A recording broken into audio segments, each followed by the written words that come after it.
Welcome to the CISSP Cyber Training Podcast, where we provide you the training and tools you need to pass the CISSP exam the first time. Hi, my name is Sean Gerber, and I'm your host for this action-packed, informative podcast. Join me each week as I provide the information you need to pass the CISSP exam and grow your cybersecurity knowledge. All right, let's get started. Hey, I'm Sean Gerber with CISSP Cyber Training, and hope you all are having a wonderfully, beautifully day today. Today, we got some great things we're going to be talking about, and it couldn't be better. Today, I'm actually recording live. Well, you won't be live when you get the podcast, but I'm recording through my camper. I'm sitting in a small town of Spirit Lake, Iowa. Yes, took the Labor Day weekend off and went to go hang out with my family a little bit, so I am in Spirit Lake, Iowa. And so that's pretty amazing, actually. And my daughter, we're actually getting pretty excited from the Gerber household.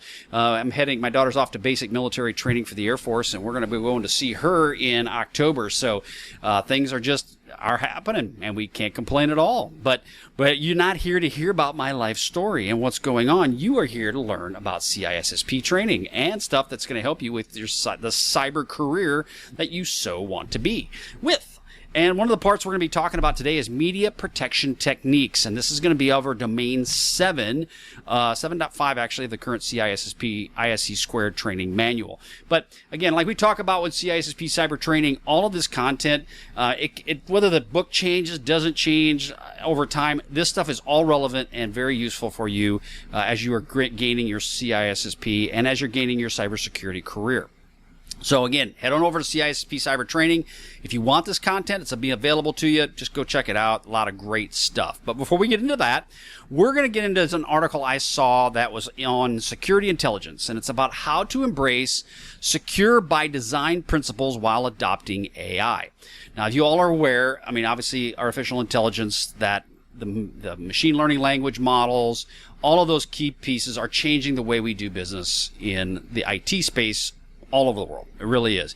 And there's some really great stuff that's going to come out of this. I really do believe that this is going to be a game changer, especially for the security folks. But unfortunately, as we know, this is also being used by attackers in various methods to be able to manipulate and go down this path. So what we're going to talk about just real quickly is this article, and it goes into the various aspects. I highly recommend you reading it and going over it and digesting it, because there's a lot of really good stuff in here. But I'm just going to kind of highlight the main things that came out of it. It kind of stood out to me. Now, they're tying in here about 42% of all large enterprises have adopted AI. And I would say, coming from my enterprise that I was in before, we were in AI. The company that I'm working with now, they're not so much into AI, but they understand they have to do something with it. And both of those are extremely large enterprises. But you have to understand that it's going to continue to grow. They also said 30% of knowledge work activities in various sectors, including sales, marketing, finance, and customer service, will be impacted with this automation. Totally see it gonna happen. So as a cybersecurity professional, you are gonna need to understand how to deal with this. Well, one of the things that came up, and I've seen this personally, is the move to the cloud transformation piece of this. And as we get into AI, this cloud adoption is a huge part of what's going to happen with building out these programs for your organization. One of the things that comes out of the cloud transformation piece of this is the fact of disaster recovery. And there are ways to be able to deal with the potential high impact breaches that have come with this, because from a disaster recovery standpoint, many folks have all of their data in the cloud. Well, as you have all of your data in the cloud and now it gets pwned, how do you deal with that? And it comes down to a situation where it can be extremely high profile, it can be extremely large and impactful to your organization.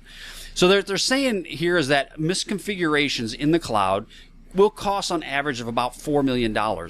Seen it, I experienced it, see it even today, where these cloud folks that are working in the cloud may not have full grasp of all the things that they're actually configuring within that.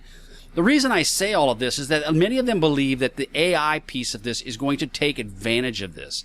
And it's going to take advantage of how these misconfigurations are done, especially within the cloud.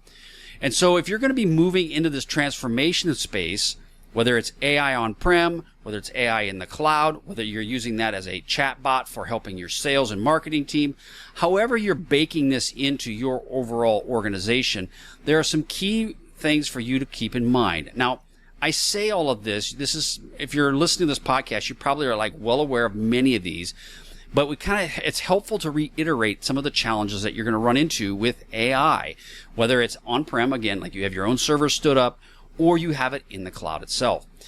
Some of the things they brought up quickly are the deepfake scans. This is where the UK, they have an example of the UK energy firm CEO was duped into transferring about $200,000, believing he was speaking with his boss. This scam took deepfake technology and highlighted the fact that the was an AI-driven fraud issue. Data poisoning attacks. This is where the attacker will corrupt the AI model and put in basically malicious data during its training processes, and which leads to erroneous outputs, something that could actually affect your company in certain different ways. And then another one is AI model exploits, and these are the vulnerabilities which we've seen even with ChatGPT, where these exploits are utilized against the AI models. So it's important for you to kind of just think about this if you're deploying AI within your environment. One, is it in the cloud? Is it configured correctly? Do you have ways to ensure that you're not going to get pwned by some of these other scams that may be occurring? And then how much are you relying on it within your organization as well?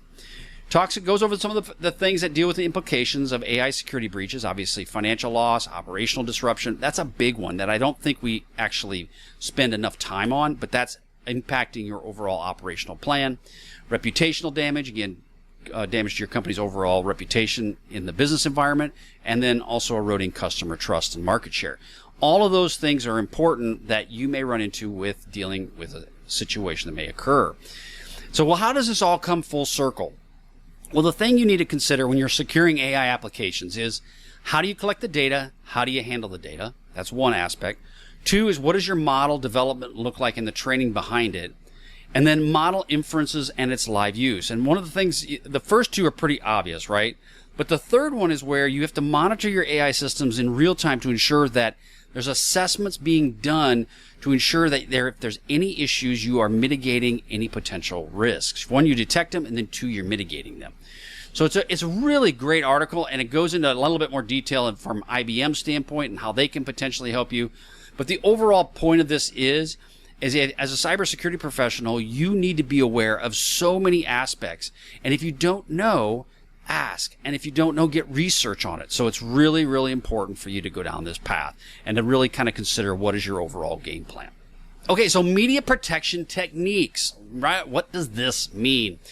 Well, as you know, there's various different media types that are going in within your organization, and you need to understand how do you best protect them. So if you go to CISSP Cyber Training, this training deck is available. You'll actually be able to watch this video, and it'll help you also add a little bit more context to this conversation. But on the podcast, you don't, unless you've got a self-driving car, I would not recommend looking at this. And even if you have a self-driving car, probably not a good idea to keep your eyes off the road, right? Just you never know. Elon's had problems with his self-driving technology, and you don't want to be one of the statistics. So let's get real quickly into media protection techniques. One is data classification and labeling. So as you're looking at protecting your information, you really need to understand, how do you get this data, how do you have granular control of the data? And this comes down to doing a couple different things. So when you're understanding data classification for your organization, it's extremely important that you do understand the level of data. What is it meant for? Who is it meant for? What is the purpose behind it? And then what are some aspects around potentially labeling that information so ensure that it is properly used? So ways that you can get more into this to get a granular look of your classification is doing what we call a business impact analysis. Now, we talk about BIAs in various formats. It could be from your operational standpoint. How much is this situation going to take? So you have a disaster recovery plan and you have an outage and you want to go, well, I'm going to do a BIA to ensure how much of an output, how much of a problem this would be for my organization. You would do a BIA. Well, the same with data classification. You may want to look at the potential impact of data loss or exposure to determine what is the overall classification level for your data. You also want to look at contextual classification. So you have your basic data, but then you also want to understand the data sensitivity as a whole, and also the regulatory requirements that go around that. So as an example, say contextual aspects.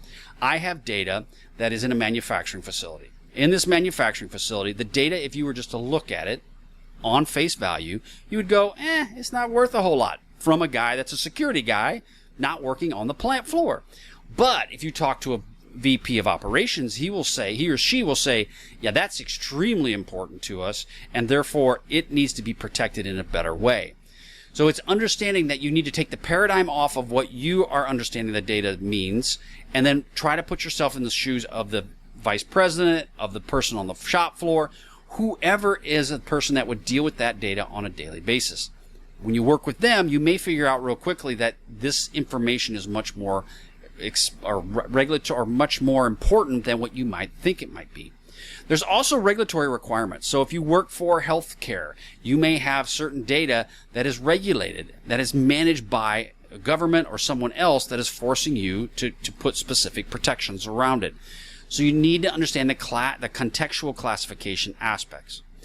Now, when we get into labeling, what are some best practices around labeling? The labeling is adding it where we've talked about various podcasts, that you have a document, and in this document is all of your super secret sauce that makes your stuff more important than everybody else. And I like to make the comment about it's either Walmart or Gucci. Whatever takes your product from being the Walmart type, the consumer base, to Gucci, that is your secret sauce. Well, if you have specific types of data that makes your secret sauce special, right, you want to have label the data in a certain way. So you want to have consistency around how do you label your data. You also want to have visibility into making these labels visibly visible, I can't say that word, to users and to systems. So it may be as simple as you have a 3-ring binder that has, this is super secret sauce, do not distribute. Or you may have that in a data form, and then you will maybe label your data so that it says super secret sauce, do not distribute. There's various pieces to that. But you also want to implement some level of automation around labeling this, and also about detecting when you may have a potential data issue, right? Not necessarily a data breach, but a data discovery or a data incident. So it's important for you to really try to put that in perspective. The next one is data encryption. Now, we've talked about this around from a data protection standpoint for your media, is you need to incorporate some level of data encryption. Now, it's going to really depend a lot on the type of media that you're using. If you're using a USB stick, you will have potentially the encryption will be incorporated within the USB stick itself. And we talk about different FIPS brands. There's the FIPS standards, and the 140, there's 140-1, -2, -3. You want to make sure that you utilize the right format for your specific information. Now, that's using USBs. It could also be the fact is that you want to store your data in the cloud, and then therefore you may use something called a hardware security module or an HSM to help ensure that the data is secure. One thing you need to consider as a security person is if you are letting a third party, an outside entity, store your data, you really truly want to understand how are they protecting it. Do they have an HSM in place? If that HSM is in place, who has access to the keys to this HSM? Is this HSM serving multiple clients? Is it just me as your client, or is it multiple clients? So the bottom line is that if someone were to get access to that HSM, they now get access to my data and everybody else's data, potentially.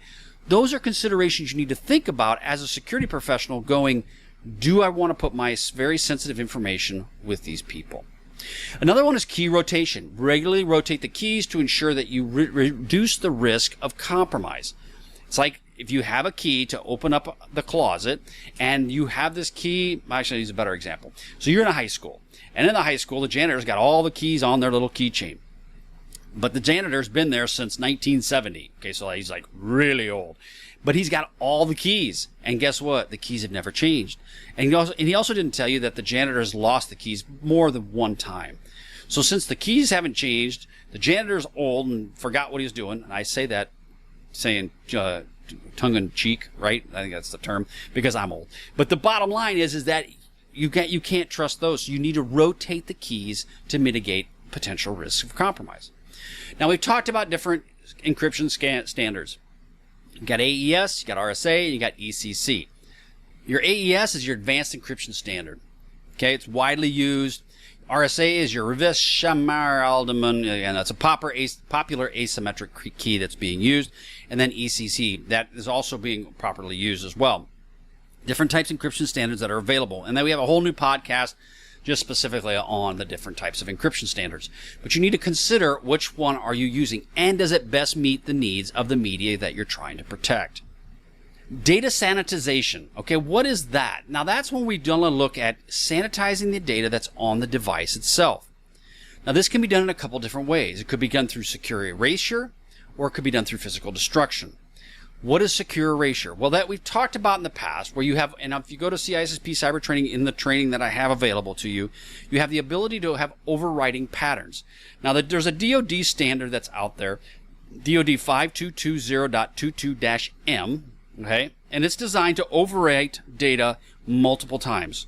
When I worked in a classified in space, you had to have, if you were going to deal with any sort of hard drives that were going to be reused potentially, you would have to run through and do a overwrite. But it even got to the point where if you were doing a classified, like say top secret hard drive, you would still do the overwrite, and then you would put them in some sort of physical destruction aspect where you were shredding, incinerating, degaussing, whatever it might be. With the thought process, and you might be asking, well, if you're going to shred it, why do you need to erase it with ones and zeros? Because you never know if somebody were to accidentally not put it in the shred pile and they put it in the keep pile. So the goal then is that if you overwrite it and it for some reason makes its way out of the shred pile, it's at least been overwritten. Cryptographic erasure, this is again where you use cryptographic techniques to overwrite data with random or pseudo-random values. But the point of secure erasure is using a data-driven product, an IT-based product, to physically overwrite the information that's on there, making it useless. The other option is a physical destruction, which we talked about, the shredding. You have big, cool, nasty shredders that will just shred anything, including your hand, and you drop stuff in there and it just pulverizes it. It turns it into dust. It's amazing. Incineration, this actually burns it, right? So my kids would love to burn stuff. My son just loved burning. So you destroy it by burning it. And then degaussing. Obviously, you run it through a very large magnetic field, and you just, if you're dealing with a hard disk drive, it just ruins it. Now, an SDD, on the other hand, this will not work. So you have to understand the media in which you're using and in which the product in which you're going to try to destroy it. SDDs, your solid state, kind of just basically a chip. That thing, you want to shred it, because degaussing it ain't going to work. If you got platters that are using an old hard disk drive, yes, that's where the degaussing piece comes into play. So you got to understand the media itself. Secure erasure standards, we got the NIST 800-88, the ITU-T. Each of these, one will provide a secure data methods based on NIST, this is the National Institute of Technology standards, and then the data deletion standards is based on ITU-T. There's different data recovery challenges that you may run into, and one of those is a physical damage, right? So I've seen it before, and I've had it happen to me, where you have a hard drive and you can't get the data off of it. One of the techniques was throw it in the freezer, and then hopefully you plug it in, it will work. Yeah, not so much, but it could. The other part that runs into situations is multiple overwrites can significantly reduce the chances of a successful recovery. If you're dealing with a hard disk drive and you're using it a lot, over time, those platters become degraded, and therefore they become very hard to use. Data fragmentation, again, that's where you have the data that's typically on a hard disk drive. They go and it has in a pattern, but for whatever reason, due to the software, the data might be fragmented. It might be potentially not useful. I can't think of the right term, but those are aspects that you may run into when you're trying to recover the data and it doesn't work.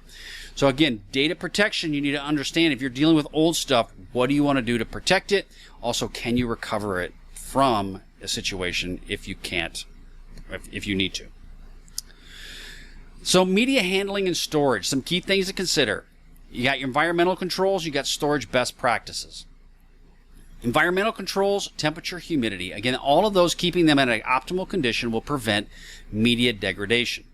Dust and contaminants. Obviously, you want to protect it from all of those things. One thing we ran into when I was in the desert during Desert Storm is the fact that when folks were having hard drives in this really fine dust, electronics do not like that very well at all. So you got to watch out for the dust and contaminants. Physical security. You also got to ensure that these devices are connected to something so that they don't just get legs and walk off. You need to ensure that they are protected in that regard. Do you lock up the hard drives at night? Do you lock up the computers at night? How do you maintain your media handling and storage of that? Things to think about when you're storing hard drives: obviously store backups in secure locations away from primary sites. Media rotation, which means you should regularly rotate media or devices so that you prevent wear and tear reductions. And this could be as simple on you're talking an SSD. So let's just say, example, you have a 1 terabyte hard drive. If you plug that thing in to your computer on a routine basis, just the plugging in of a USB-C, that will end up causing wear. It'll cause breakage. So therefore you should rotate. If you're going to be unplugging and plugging things in, you rotate this whole process. Inventory management, ensuring you have accurate records and media storage of your locations. Again, maintaining a positive control of all of this is crucial for your overall protection of your data. Digital forensics. So when you're dealing with digital forensics, it's also important that you keep the data as well. And this comes down to document handling and transferring of evidence to maintain integrity, preservation techniques using write blocking devices to prevent accidental modifications of evidence. So if you're in a forensic capability or forensics product, and you are trying to look at ways to, you're part of that team, you want to put in some level of protections around these hard drives to protect them from accidental erasure, accidental adding of data. So we talk about the chain of custody process, which we've had to in various podcasts. If you are having positive control of your data and of your hard drives, you need to ensure that that data is properly protected. Is it in a caged environment? Is it a check-in, check-out policy? Who has access to the cage? Who has access to the data? Are there accurate records on when this was done? All of those things have to be in place to prevent potential issues, especially from a digital forensics standpoint. Some of the tools that you deal with as far from an analyzing standpoint: forensic software that goes in and just basically uses like a vacuum cleaner and sucks up all the information. It has to employ special ways and special techniques to show that it doesn't write to the data, that it's protecting the USB drive. One of the examples that comes into is when you use a USB or a hard drive, you would copy the data from one hard drive to another, and any sort of forensics would be done on the copy, not on the original. Again, that has to all play out in the overall plan within the court system when you're dealing with chain of custody. File carving is another part of analysis tools, is that you recover deleted or fragmented files from storage media. Is there a way to do that? When you're dealing with network forensics, can you modify or analyze the network traffic using maybe full packet captures? And then you can potentially use that information to help you build out a better case. So again, all of those pieces run into the overall plan around media protection. Things you got to think about with digital forensics. Legal considerations, obviously, right? Search warrants, electronic discovery, or e-discovery. You got to make sure you have the legal side on your case when you do this. The point, though, is that even with media protection, physical protection is part of it, but you also have to have the paperwork that goes behind it to ensure that you're properly tracking and protecting the information, both from a physical standpoint and an overall contextual standpoint. So how do you deal with mobile devices? We're going to talk about mobile devices around media protection, and then also MTTF. So MTTF is mean time to failure. And this is a measure of reliability indicating the average time a device is expected to operate before it specifically fails. And they talk about this in the ISC² and the CISSP between MTTF and MTBF. And we'll get into MTBF in just a minute. But MTTF is when considering media protection for mobile devices especially, you need to understand how it plays an important role in overall ensuring the data integrity and the availability of the overall device. So, mean time to failure. That's when it doesn't work anymore, all right? And that's the measure of reliability indicating the average time the device is expected to operate before it completely goes dead. So when you're dealing with MTF and mobile devices, you need to understand physical protection and software security. Obviously, physical protection deals with cases, covers, all those things, screen protectors, all that path goes into MTTF. Software security is another part of this, is ensuring that you have regular updates, antivirus, malware protection. All of those pieces go into the protection of mobile devices as well. And when I say mobile devices, that doesn't just necessarily mean phones. It could be tablets, could be USB sticks, anything that is a mobile type of connector. I've got a 1 terabyte hard drive that sits on my desk right now. That would fall under the mobile device kind of capability. What am I doing to ensure that it's protected? So you'll need to also understand, do you put data encryption on these devices? Is it a full device encryption? Is it a partial device encryption? Is your laptop, does it have BitLocker on it? Does it have Apple's version of that? Is your cloud storage, which your computers sync to, is that encrypted as well? So those are other factors to think about when you're dealing with mobile device protection, which is obviously media protection, which all falls under, is it going to be protected, right? Backup and recoveries. Are you having regular backups? Are your backups encrypted? What are your recovery plans? How do you plan to recover the data in the event of device failure or data loss, which falls into the MTTF, right? So if you know that a laptop, you'll get 2 years out of it. How are you going to deal with all the data that's on there after 2 years and it fails? How do you have a plan to deal with that specifically? Also understand when you're dealing with mobile devices, what are the usage habits behind this? Is it used in hot temperatures? Is it used in the desert? Is it used underwater? That would probably not be too good if it's being used underwater. Is it being used in the snow? Is it being used in a humid environment? All of those things have to be considered to ensure that you can then figure out, is the data best protected, and what is the potential mean time to failure? Now, the one thing I talk about is MTTF versus MTBF. And that you'll see this in the ISC² book. They talk about MTBF. What does that mean? So MTBF, which is your Mike Tango Bravo Foxtrot, versus MTTF, which is Mike Tango Tango Foxtrot, both are metrics used to measure the reliability of the system. They're often used interchangeably, but there is a distinction between the two. So if you see MTBF and MTTF, know, which you might see a question on this, the differences between them. MTBF deals that it is applicable to repairable systems. MTTF, Mike Tango Tango Foxtrot versus Mike Tango Baker Foxtrot, Bravo Foxtrot, is different in the fact that MTBF is a repairable system. MTTF is not repairable. MTBF, as in Bravo, predicts the potential future failures. And so for an example, we'll say a server, the MTBF would indicate the average time between hardware failures that can be repaired. MTTF would say that's when it's dead. You can't ever repair it ever again. So you just need to understand, if you see a question based on MTTF versus MTBF, you need to understand the differences, and that will help with the context of the overall question. So again, MTTF is applicable to non-repairable systems, okay? It predicts the end of life of the system, and for an example with that would be a disposable battery. The MTTF would indicate the average time before it completely fails and can no longer be used. That would fall under MTTF. So again, key little nugget. MTBF, the systems can be repaired. MTTF, the systems cannot be repaired. So keep in mind. Okay, that's all I've got. It was down and dirty pretty quick for you, I know, but you know what? I just got to go throw a lot of information at you as fast as I can because I know you guys are studying for your CISSP. I get lots of feedback. Please keep sending me any feedback you have. I'll answer your emails you may have, but send them to contact at CISSPcybertraining.com. I'm happy to answer the questions if I have time. More than happy to do so. I'm getting a lot of great feedback from people who've passed their CISSP the first time, and the podcast has been beneficial to them. I'm not telling you to point fingers at me saying I'm great by any stretch of the imagination. It's the opposite of that. The ultimate goal is I'm very excited that people are getting value out of this podcast and value out of my products.